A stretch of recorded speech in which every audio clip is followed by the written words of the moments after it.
In under 24 hours, the polls will open and citizens of the United States will once again have the chance to make their voice heard in the 2020 presidential election. Coming up, we have a look at the numbers here in the Lone Star State and let you know how you can make your vote count here on campus. Halloween has once again come to an end after members of the tech community engaged in another year of ghoulish fun. And even though there weren't many spooky options on campus this year, we'll show you how one campus group still found a way for students to celebrate the haunted holiday and learn how to have a safe celebration. And the Texas Tech football team put on a horror show on Halloween night as they attempted to survive the terror of the Oklahoma Sooners at Jones Stadium. We'll have a look back at the ghastly showdown and the next chance for the Red Raiders to find a win during this nightmare of a season. This is the MCTV Weekday Update. Welcome to the Monday edition of the MCTV Weekday Update. I'm Will Lanigan. And I'm Krizia Williams. The 2020 election campaigns are in their final stretch as voters around the country prepare to cast their ballots for the next president of the United States. Polls around the country are showing a tight race in several states, including right here in Texas. Early polling results show current President Donald Trump leading the state with challenger Joe Biden only a few points behind. Since 1976, Texas has been won by the Republican nominee for president in 10 elections straight. But this year's contest has been more heated than normal due to COVID-19 and mixed emotions regarding President Trump's current term. Regardless of which direction Texans vote, the election has brought out more people to the polls than ever before. More than 9.7 million Texans cast their votes during the early voting period, which ended last Friday. That's the highest number of registered voters to cast their ballot early in this state's history. According to the voting totals released by the Texas Secretary of State, 57.3% of registered voters headed to the polls in October. In comparison, only 59.4% of all Texan voters turned out to cast their ballot overall in 2016. Locally, Lubbock County reported 96,174 votes were cast early, which is 20,000 more than all votes cast in 2016. If you didn't have a chance to vote early, you can still have your voice heard by casting your ballot in tomorrow's election. Polling locations will be open from 7 a.m. to 7 p.m., including right here on campus. The Texas Tech Library's Crosland Room is one of Lubbock's official polling locations. Voters can enter and exit through the south doors facing the sub. All other library visitors and employees will enter through the north doors on the same side. Masks will be required while inside the library, and social distancing guidelines will be in effect. For more information on tomorrow's election, including a list of other polling locations around town, visit votelubbock.org. COVID-19 is a hot topic in this year's presidential election, but it's also a big issue here in the Hub City. As we told you last week, Lubbock is currently under new opening guidelines per Governor Greg Abbott's executive orders. And as of yesterday, another citywide change is now in effect. Last week, Mayor Dan Pope announced that all public outdoor gatherings inside city limits would be limited to 10 people or less. That change was made effective as of November 1st. The city will no longer approve any outdoor gatherings above 10 people until the COVID-19 hospitalization rate drops below 15%. Lubbock County is under different guidelines which can allow for larger gatherings as long as CDC guidelines are followed. But regardless of local regulations, both city and county officials say that Texas Tech is a state entity and the campus falls under different guidelines set directly by the governor's office.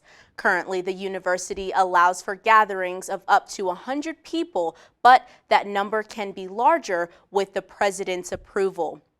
Speaking of COVID-19, Texas Tech officials only reported 90 new cases on campus last week, which is a significant drop from the previous week's total of 139. However, last week's numbers may be slightly skewed since the university's schedule was affected by winter weather on Tuesday and Wednesday.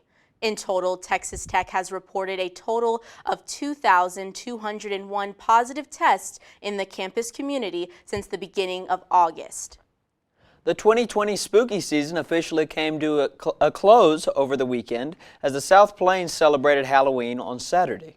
The Tech campus didn't have many in-person events to offer this year, but one department held an end-of-the-week event to get everyone ready for the haunted holiday. On Friday, Texas Tech Rec Sports and the Office of Risk Intervention and Safety Education hosted a Hallow Wellness event inside the rec center. Starting at 5:30 p.m., students could enjoy a free yoga or Zumba class with a Halloween theme.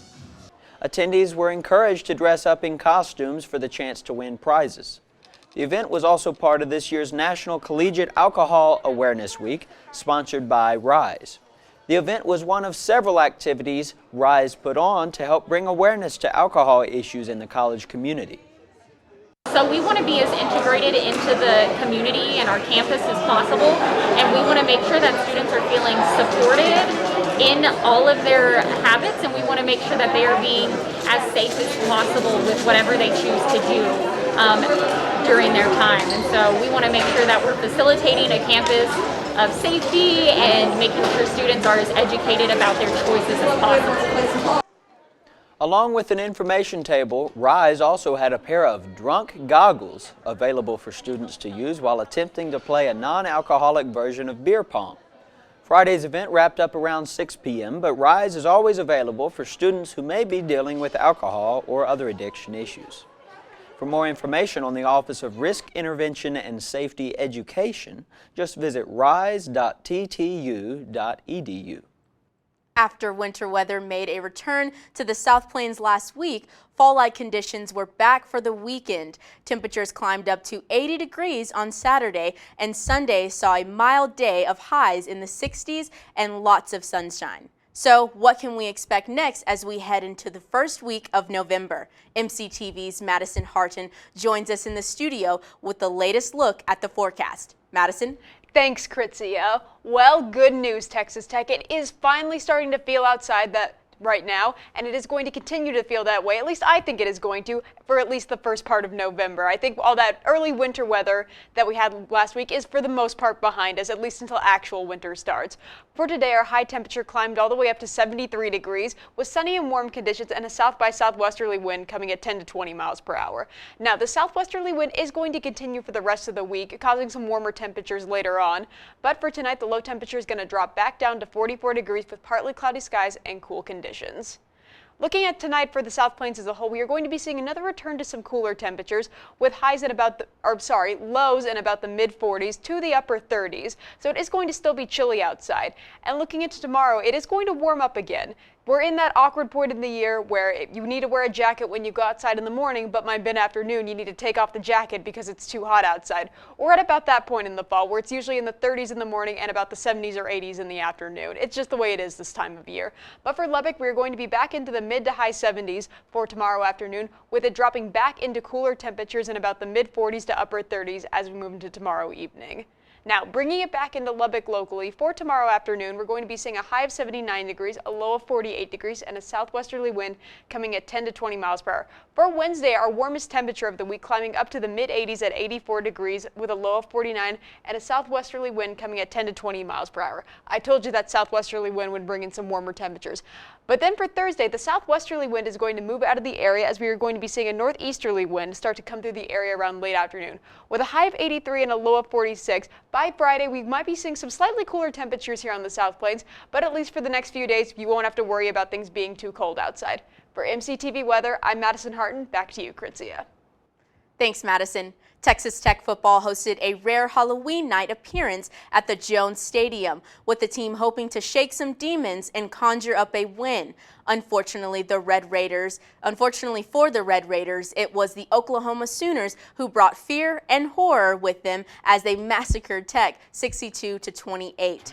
The Red Raiders started out on a high note as quarterback Henry Colombi took the team down the field to set up a huge run and eventual score for running back Sir Roderick Thompson. But after that, the Sooners took over and scored 42 unanswered points in the first and second quarters. Tech would get back on the board near midway through the second period, but OU put up 2 field goals before the half to pull ahead 48-14. Tech and Oklahoma both scored 2 more times before the end of the game, but it was not nearly enough for the Red Raiders. Tech walked out of the Jones on Saturday with their 4th loss of the season and their worst ever performance against the Sooners in the first half of the game. The Red Raiders now hope to regroup and look for another win as they head to Fort Worth to take on TCU Horned Frogs this weekend. Kickoff for Saturday's game is set for 2:30 p.m. with television coverage on Fox Sports 1. Tech football isn't the only team struggling to get wins this season. The women's soccer team also missed out on another victory in a heartbreaking loss to Oklahoma State. On Friday, the Red Raiders headed north to take on the number 12 ranked OSU Cowgirls in Stillwater. Tech started off the scoring with a goal by sophomore forward Macy Schultz in the 8th minute of the game. Tech held off OSU all the way until the 43rd minute, when the Cowgirls would tie things up with a goal by Rebecca George. Both teams stood strong through the second period, forcing an overtime, but the Cowgirls brought the game to an end with a final score 8 minutes into overtime. Friday's loss puts the Lady Raiders at 1-4-2 on the year, and only 2 games are left in this season. The first of Tech's final 2 matchups will take place back home at the John Walker Soccer Complex on Friday. The game is scheduled to start at 7:15 p.m. and you can catch all the action on Big 12 Now on ESPN+. So Will, did you do anything fun for Halloween this year? Well, I intended to by going to the OU football game, but evidently didn't exactly get that fun we were looking for. Right, maybe we'll have luck better next time. Maybe. But that's all for today's edition of the MCTV Weekday Update. Thanks so much for joining us, and be sure to check ttuhub.net every day for more news. We'll see you again on Thursday, and don't forget to vote.